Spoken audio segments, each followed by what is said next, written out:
Hello friends, big English classes में आपका बहुत बहुत स्वागत है। आज के इस वीडियो में हम लोग एक लेसन के बारे में डिस्कस करने वाले हैं और ये जो लेसन है इसका नाम है the eyes are not here, written by Ruskin Bond. काफ़ी इंटरेस्टिंग और दिलचस्प ये एक कहानी है ऐसे दो स्ट्रेंजर्स की, यानी दो ऐसे अजनबियों की। और ये दोनों ट्रेन में मिलते हैं। एक छोटी सी लव स्टोरी है जो कि वन साइडेड है। किस तरह से ये दोनों एक दूसरे के साथ बात करते हैं और क्या कुछ होता है इस स्टोरी के अंदर, आज हम लोग देखने वाले हैं इस वीडियो में। तो चलिए शुरुआत करते हैं। Generally we notice the physical challenged leading a normal life. Do the physically challenged accept their condition with resignation? Question mark. Discuss in pair.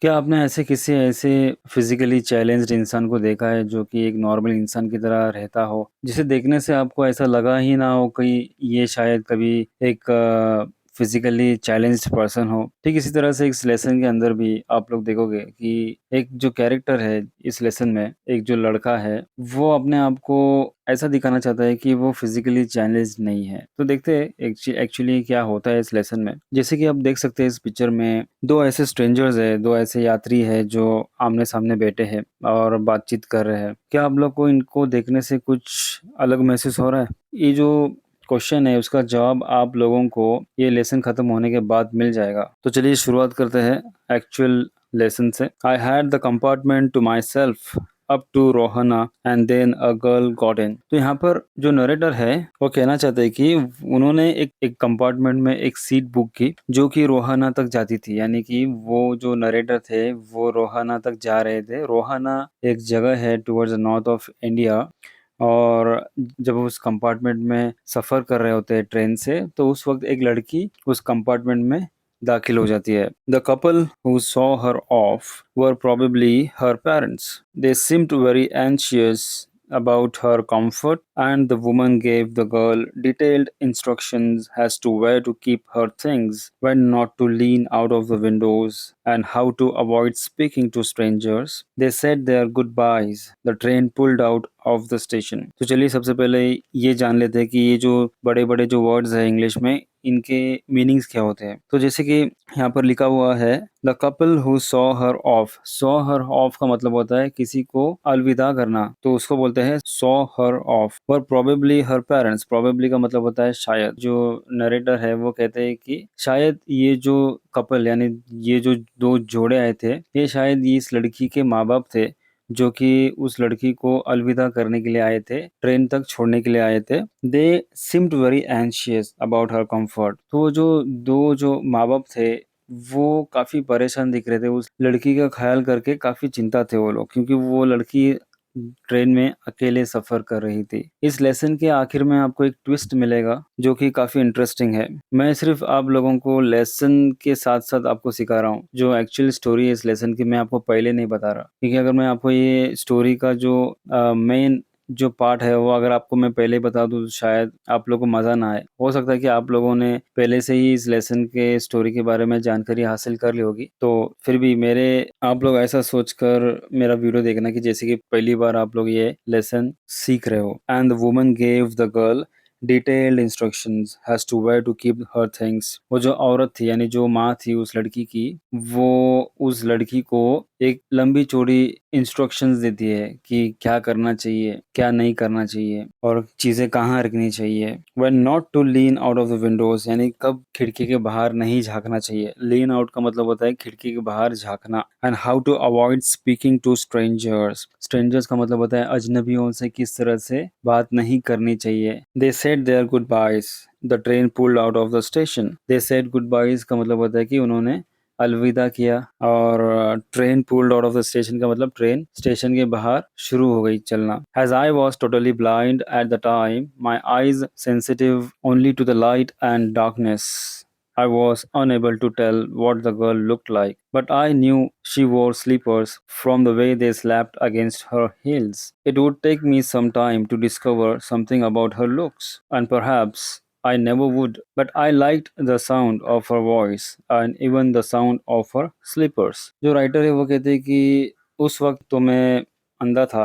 अंधा होने की वजह से मुझे कुछ दिखाई नहीं देता था। मुझे सिर्फ जो रोशनी और जो अंधेरा, इसे ही समझ सकता था। मेरी जो आँखें थी वो रोशनी को समझ सकती थी क्योंकि वो पूरी तरह से अंधा था। I was unable to. तो जो राइटर है वो कहते हैं कि वो पूरी तरह से अंधे थे और अंधे होने की वजह से उन्हें सिर्फ रोशनी और अंधेरा इन्हें समझ पाते थे। I was unable to tell what the girl look like. और कहते हैं कि अंधे होने की वजह से, ठीक से दिखाई नहीं देने की वजह से उनको ये समझ में नहीं आया कि वो लड़की दिखती कैसी थी। But I knew she wore slippers from the way they slapped against her heels. लेकिन वो कहते हैं कि मुझे सुनाई तो देता था, मैं अंधा था लेकिन मुझे सुनाई देता था कि वो जो लड़की थी उसने जो जो स्लीपर्स पहने थे वो स्लीपर की आवाज मेरे कानों पर घिरती थी। It would take me some time to discover something about her looks and perhaps I never would. और कहते हैं कि मुझे थोड़ा वक्त लगा उस लड़की के बारे में समझने के लिए कि वो लड़की दिखती कैसी है, और शायद मैं उस लड़की के बारे में कभी जान ही नहीं पाता। वो जो राइटर था उसे बाद में पता चला कि वो लड़की दिखती कैसी थी। But I liked the sound of her voice and even the sound of her slippers. जो नरेटर थे उनको उस लड़की की तरफ से कुछ सॉफ्ट कॉर्नर था, वो उस लड़की को धीरे धीरे पसंद कर रहे थे। और वो कहते हैं कि उस लड़की की आवाज और जो आवाज थी उनकी चप्पलों की, जो बार बार एड़ी को लगती थी और उसकी वजह से जो आवाज निकलती थी वो आवाज भी उनको पसंद थी। Are you going all the way to Dehra? I asked. I must have been sitting in a dark corner but because my voice startled her. Startle का मतलब होता है कि सरप्राइज करना, किसी को हैरान कर देना। She gave a little exclamation and said I didn't know any one else was here. तो जो जैसे ही वो लड़की अंदर दाखिल होती है कंपार्टमेंट में और अपना जो सामान वगैरह जो है वो इधर उधर ठिकाने लगाती है, उस वक्त जो नरेटर थे वो उसे एक सवाल पूछते, क्या तुम डेरा जा रही हो? और ये जो सवाल था, ये सवाल जब वो सुनती है वो लड़की तो एकदम से चौंक जाती है, क्योंकि शायद वो जो नरेटर था वो अंधेरे में होने की वजह से उस लड़की ने उसे देखा ना हो, इसीलिए शायद वो लड़की चौंक गई होगी। She gave a little exclamation and said, I didn't know anyone else was here. तब वो लड़की जवाब देती है कि मुझे नहीं पता था कि मेरे अलावा यहाँ पर और भी कोई है, क्योंकि उस लड़की ने उस नरेटर को देखा ही नहीं था। Well, it often happens that people with good eyesight fail to see what is right in front of them. Narrator कहते हैं कि अक्सर ऐसा होता है कि जो लोग देख सकते हैं, जिनकी नज़र अच्छी होती है, वो अक्सर जो उनके सामने जो रखी हुई चीज होती है वो देख नहीं पाते। They have too much to take in, I suppose. वो क्यों ऐसा कहते हैं कि वो देख नहीं पाते? क्योंकि उनके पास देखने जैसे और बहुत सारी चीजें हैं, तो उनका ध्यान हर जगह हर एक चीजों पर होने की वजह से जो आंखों से देखने वाले जो लोग होते हैं वो कभी कभार कुछ चीजें आंखों से मिस कर देते हैं। Whereas people who cannot see or see very little have to take in only the essentials, whatever register most tellingly on their remaining senses. यहाँ पर जो नरेटर है वो कंपेयर करना चाहते हैं जो लोग देख सकते हैं और जो लोग नहीं देख सकते, इनके बीच जो देखना होता है लोगों का, उसके बारे में जो नरेटर बता रहे हैं। तो नरेटर कहते हैं कि जो लोग नहीं देख सकते उनको पूरी तरह से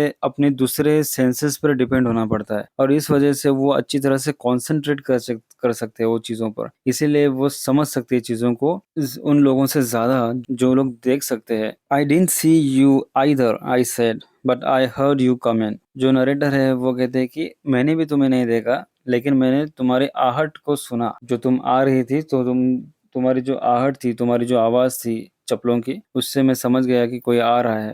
तो यहाँ पर हमें एक बात समझ में आती है कि जो नरेटर है वो देख नहीं सकते। I wondered if I would be able to prevent her from discovering that I was blind, I thought. Narrator कहते हैं कि काश मैं ऐसा कुछ करता कि मैं उस लड़की को मेरा जो अंधापन है जानने से रोक पाता। Provided I keep to my seat it shouldn't be too difficult. और नरेटर कहते हैं कि हो सकता है कि ये मैं जो मेरा अंधापन है मैं छुपा सकता हूँ इस लड़की से, अगर मैं अपनी सीट से नहीं उठूँ तो। क्योंकि अगर वो सीट से उठेंगे तो हो सकता है कि वो अपनी सीट खो दे और वापस अपनी सीट के पास जाना उस नरेटर को थोड़ा मुश्किल हो सकता है।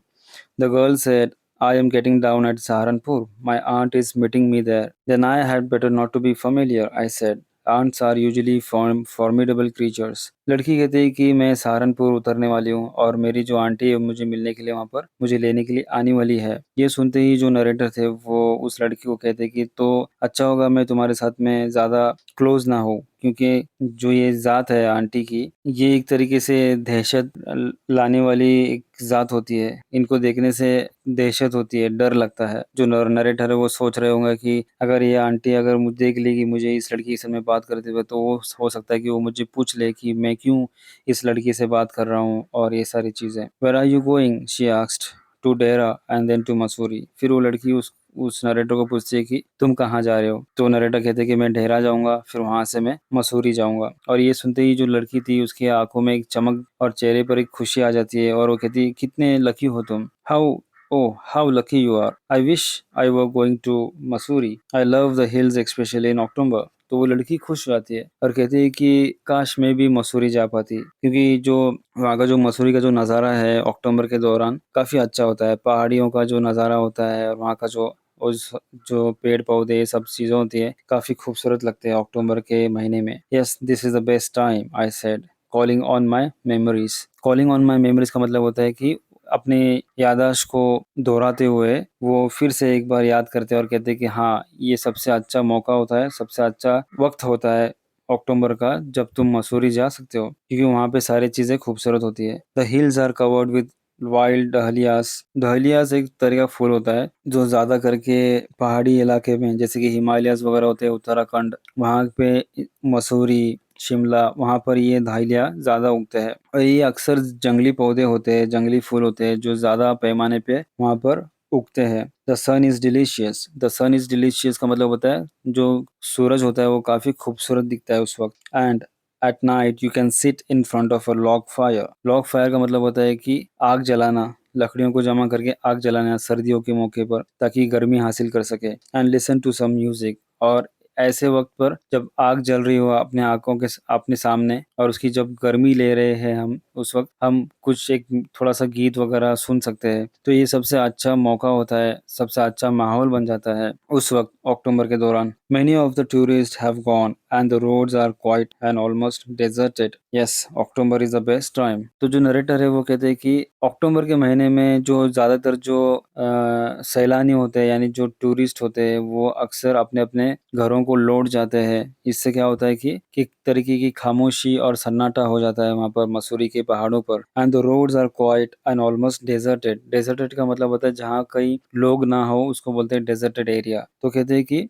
रास्ते जो होते हैं और वहाँ की जो पहाड़ियाँ इलाके होते हैं वो काफ़ी लोगों से काफ़ी कम हो जाते हैं, वहाँ पर लोग कम दिखाई देते हैं। Yes, October is the best time. वो कहते हैं कि अक्टूबर बहुत अच्छा टाइम है। She was silent and I wondered if my words had touched her or whether she thought me a romantic fool। अब इतना कहने के बाद जो नरेटर थे वो थोड़ा सा डर जाते हैं, वो थोड़ा सा कंफ्यूज हो जाते हैं कि पता नहीं मेरी जो बातें हैं उस लड़की पर कैसे असर कर रही है। क्या उस लड़की के दिल पर मेरी बातें असर कर रही है, या क्या वो लड़की मुझे एक बेवकूफ़ समझ रही होगी। Then I made a mistake, what's it like, I asked. और फिर वो जो नरेटर है वो एक इमोशन और फीलिंग्स के भाव में खो चुके थे उस लड़की से बात करते वक्त। वो एक गलती कर बैठते हैं सवाल पूछकर उस लड़की से। She seemed to find nothing strange in the question. Had she noticed already that I could not see, but her next question removed my doubt. Actually जो नरेटर थे वो उस लड़की को ये पूछना चाहते थे कि ट्रेन की खिड़की के बाहर क्या चल रहा है, और ये सवाल पूछते ही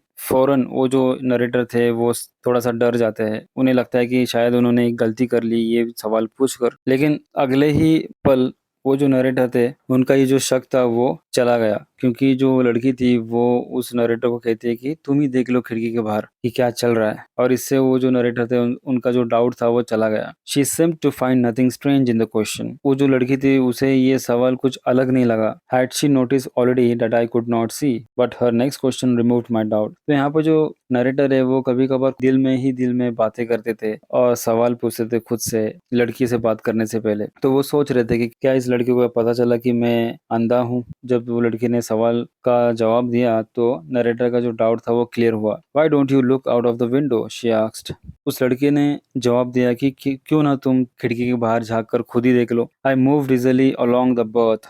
धीरे धीरे वो अपनी सीट से थोड़ा सा आगे झुक जाते हैं। And felt for the window ledge. Felt for मतलब जो खिड़की होती है उसके नीचे एक थोड़ा सा एक टाइप का छोटा सा हिस्सा होता है टेबल के जैसा, जहाँ पर उसको लेज कहते हैं, जहाँ तुम हाथ भी रख सकते हो अपना या कोई सामान वगैरह भी रख सकते हैं। तो वो ढूंढने की कोशिश करते हैं। फेल्ट फॉर द विंडो लेज, क्योंकि ये जो नरेटर थे उनको दिखाई नहीं देता था, इसलिए वो अपना हाथ आगे बढ़ाकर विंडो लेज को पकड़ने की कोशिश कर रहे थे। The window was open and I faced it making a pretence. Making a pretence का मतलब होता है कि बहाना करना, ऐसा दिखाना कि जो नरेटर है वो देख सकते हैं। तो जानबूझकर खिड़की की तरफ अपना चेहरा कर वो खुली खिड़की के बाहर देख रहे थे, ऑफ स्टडिंग द लैंडस्केप, और जो बाहर का जो नजारा था उसको गौर से देख रहे थे। हालांकि जो नरेटर थे उनको दिखाई नहीं देता था। I heard the painting of the engine. जब वो खिड़की के बाहर देखते हैं तो उन्हें जो इंजन की जो आवाज होती है वो सुनाई देती है। The rumble of the wheels, और जो ये चक्के होते हैं ट्रेन के,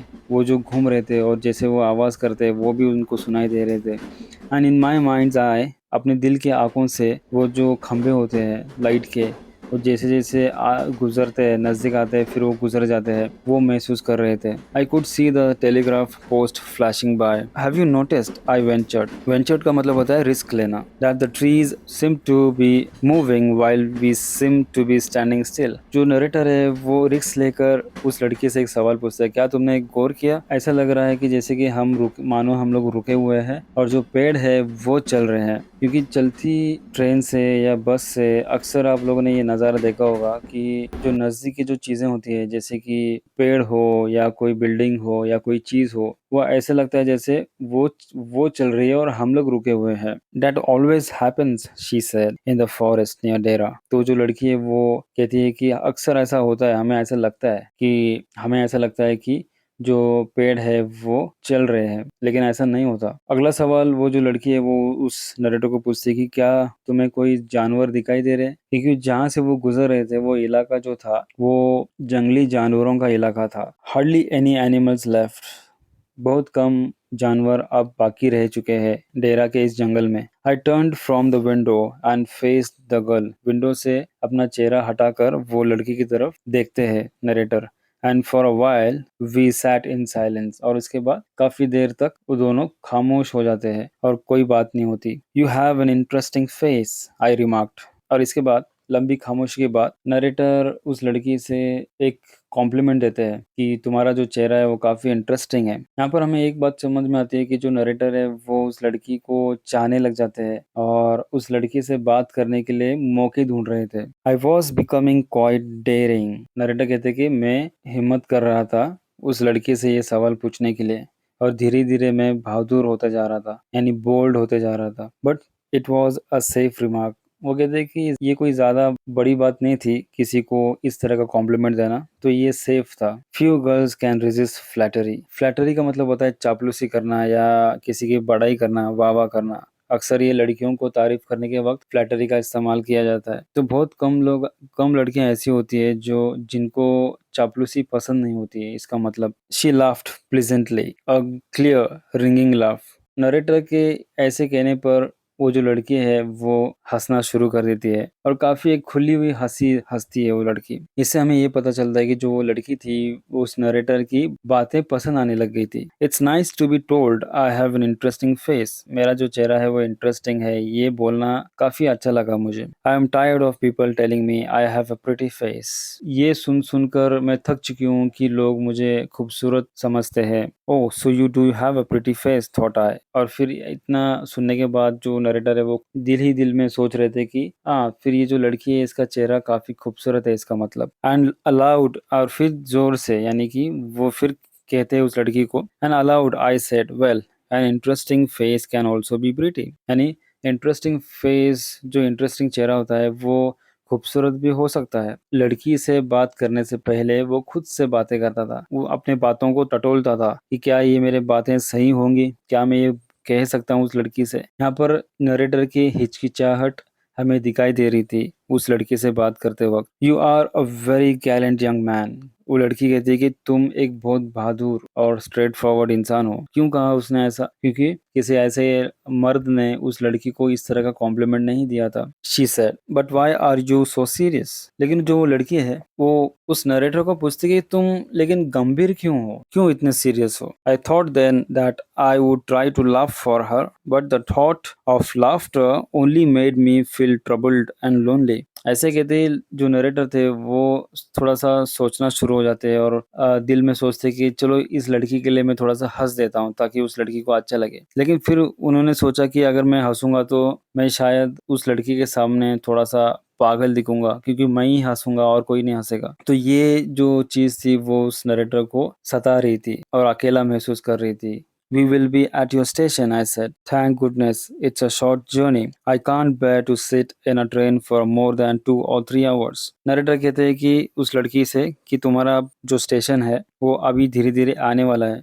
ये सुनते ही जो लड़की थी वो शुक्र अदा करती है कि चलो अच्छा हुआ, एक रिलीफ मिलती है, एक राहत मिलती है उसे कि मेरी जो जर्नी थी छोटी रही, क्योंकि मैं 2 या 3 घंटे से ज़्यादा ट्रेन में सफ़र नहीं कर सकती, मुझे पसंद नहीं। Yet I was prepared to sit there for almost any length of time just to listen to her talking. लेकिन नरेटर यहाँ पर उस लड़की से इतने इम्प्रेस हो चुके थे, वो दिल ही दिल में उस लड़की से चाहने लग गए थे और वो दिल में सोच रहे थे कि मैं तो तुम्हारे लिए जितना देर चाहूँ उतना देर बैठने के लिए तैयार हूँ और तुम्हारी बातें को सुनता रहूँ। क्योंकि वो जो लड़की थी उसकी जो आवाज़ काफ़ी मधुर थी, काफ़ी मीठी आवाज़ थी, उसका जो चेहरा था वो तो खूबसूरत था ही, उसकी जो आवाज़ थी वो भी काफ़ी खूबसूरत थी। Her voice had the sparkle of a mountain stream. उसकी जो आवाज़ थी हूबहू एक झरने के पानी का जो बहाव होता है उसके मानिंद था, यानी उसका आवाज़ मानो ऐसा था जैसे कि बहते हुए पानी, झरने का जो बहता हुआ पानी होता है उस तरह से उसका आवाज़ था। As soon as she left the train, she would forget our brief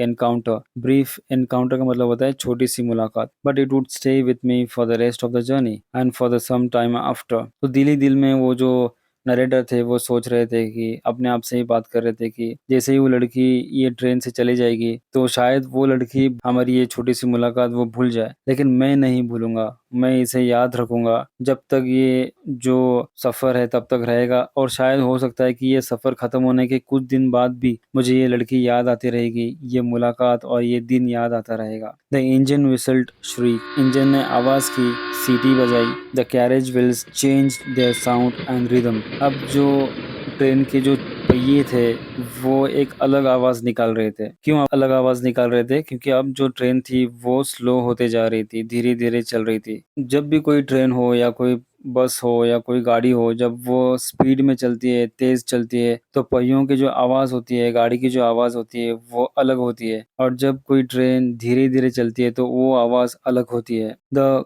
girl got up and began to collect her things.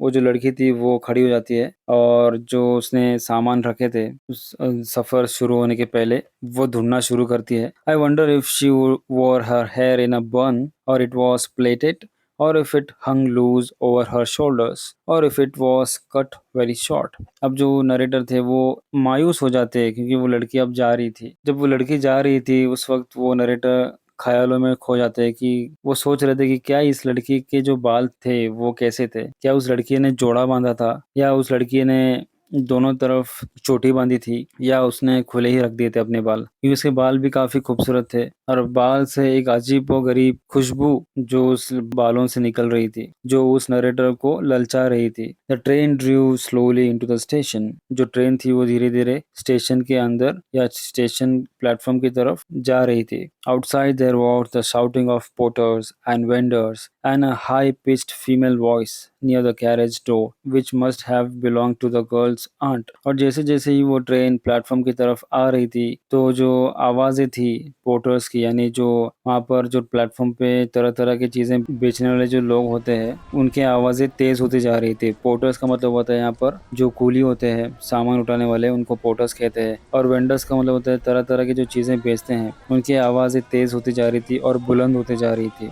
और उन्हीं आवाज़ों में से एक ऐसी आवाज़ थी जो सबसे ज़्यादा आवाज़ सुनाई दे रही थी, वो थी एक औरत की जो कि वो उस लड़की की आंटी थी। Goodbye said the girl. जाते जाते वो जो लड़की थी वो नरेटर को अलविदा कहती है। She was standing very close to me, so close that the perfume from her hair was tantalizing. एक छोटी सी लव स्टोरी है। नरेटर कहते हैं कि वो जो लड़की थी वो मेरे काफ़ी करीब खड़ी हुई थी और करीब खड़े होने की वजह से उस लड़की ने अपने बालों में जो खुशबू लगाए हुए थे या जिस शैम्पू से उसने नहाया होगा या जो भी कुछ उसके बालों से एक अच्छी खुशबू निकल रही थी, वो खुशबू मुझे काफ़ी ललचा रही थी, मुझे काफ़ी अच्छा महसूस करा रही थी। I wanted to raise my hand and touch her hair but she moved away. जो नरेटर थे वो उस लड़की के बाल को छूना चाहते थे और देखना चाहते थे कि इसके लड़की के बाल लगते कैसे हैं, क्या इस लड़की के बाल मुलायम हैं या कैसे हैं। लेकिन जैसे ही वो अपना हाथ बढ़ाने की कोशिश करते हैं उसके पहले ही वो लड़की निकल जाती है वहां से। And only the perfume still lingered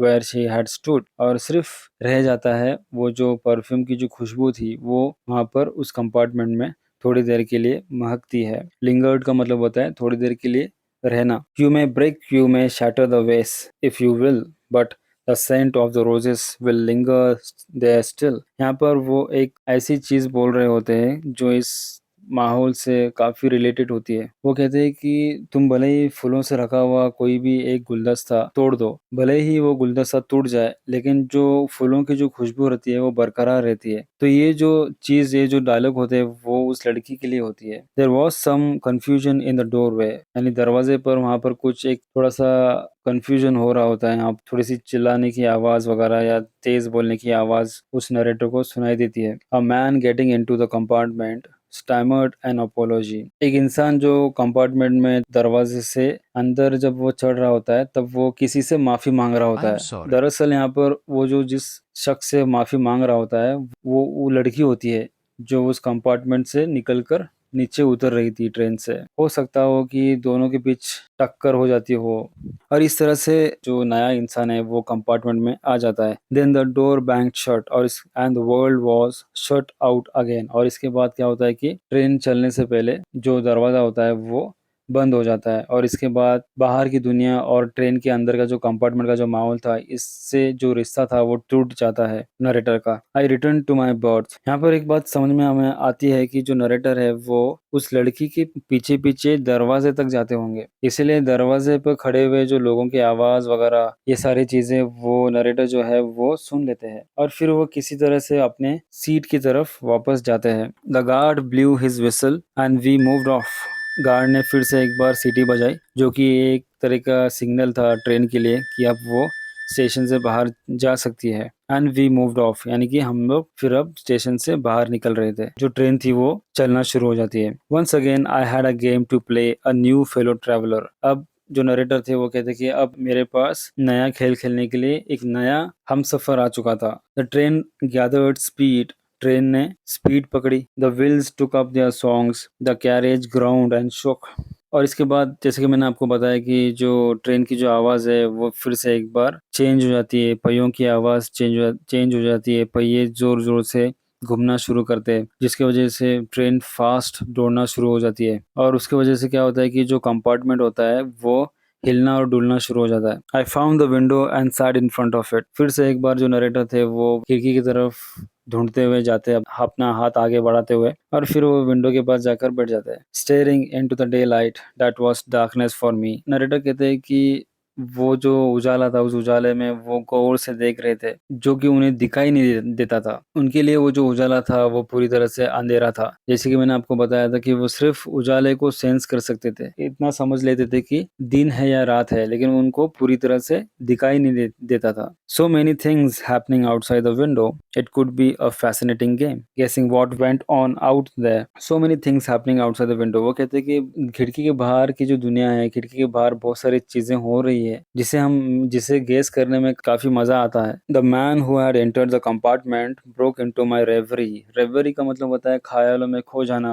और जागते हुए कोई ख्वाब देखना। तो जो इंसान कंपार्टमेंट में आया था, नया इंसान नरेटर के सामने जो बैठा हुआ था, वो उस नरेटर के ख्यालों को तोड़ देता है, क्योंकि वो जो नरेटर थे वो ख्यालों में खोए हुए थे। वो इंसान उस नरेटर से कहते हैं कि यू मस्ट बी डिसअपॉइंटेड, काफी मायूस हो चुके होगे तुम, ऐसा वो जो इंसान है उस नरेटर से कहता है। He said I am sorry if I am not as attractive और travelling companion as the one who just left. ये जो नया शख्स था ये भी काफी खुश मिजाज इंसान था। वो नरेटर को हंसाने की कोशिश करते हुए कहता है कि मुझे माफ कर दो, मैं वो जो पहले वाली जो यात्री थी उससे उतना खूबसूरत नहीं हूँ मैं, जो अभी अभी यहाँ से चली गई। तो यहाँ पर हमें एक बात समझ में आती है कि जो वो लड़की थी वो काफी खूबसूरत थी, और उस लड़की को बहुत सारे कॉम्प्लीमेंट्स मिलते थे, वाह वाह मिलती थी उसकी खूबसूरती की वजह से, जिससे वो तंग आ चुकी थी। वो एक चीज काफी पसंद आती है कि नरेटर उसे इंटरेस्टिंग फेस कहते हैं। She was an interesting girl I said, can you tell me did she keep her hair long और शॉर्ट? इस पर जो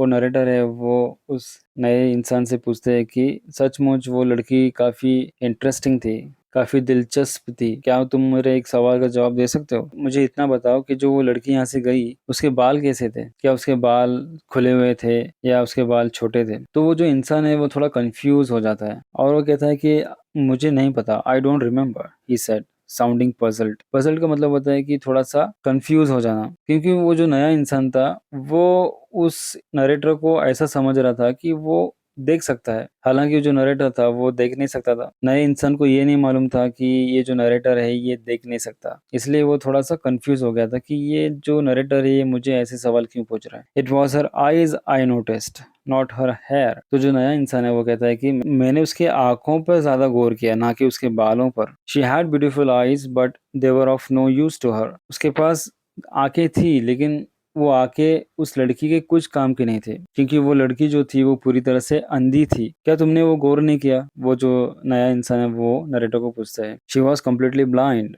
डिडंट यू नोटिस? तो यहाँ पर हमें एक बात समझ में आती है कि जो दोनों थे, लड़की और वो नरेटर, ये दोनों के दोनों अंधे थे और ये दोनों के दोनों एक दूसरे से अपने अंधेपन को छुपा रहे थे। तो ये एक छोटी-सी लव स्टोरी थी नरेटर की और इसी के साथ ये लेसन पूरा हुआ। उम्मीद करता हूँ आपको ये लेसन समझ में आया होगा। आपको अगर ये लेसन पसंद आया हो तो लाइक, शेयर और सब्सक्राइब कीजिए और बने रहे बीइंग इंग्लिश क्लासेस के साथ में। Thank you very much.